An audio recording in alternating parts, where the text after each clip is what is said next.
সাথে আদা করতেছেন হ্যাঁ, এবং ড্রাগনের একবারে ঘেঁষে একবারে বসাইছেন, এটা কি সুবিধা মনে করে আপনি দিচ্ছেন? এটা হলো সুবিধা এটাই যে ড্রাগন গাছের গোড়ায় নিরাইতে হবে না।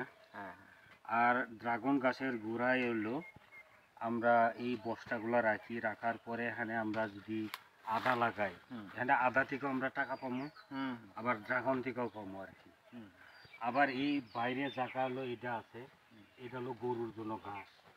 গরুর ঘাস খাওয়ালে পরে গোবর হবে বেশি, জৈব সার। এটার কারণেই আমার হলো মূল এটা এইটাই কাজটা আমি করা আর জানতে কি। চাচ্ছি, আপনার মানে খুব সুন্দর একটা সিস্টেম করছেন।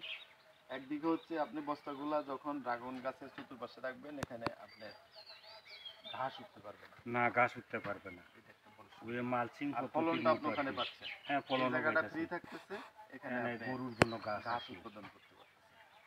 ঘাস আর কি। ধন্যবাদ।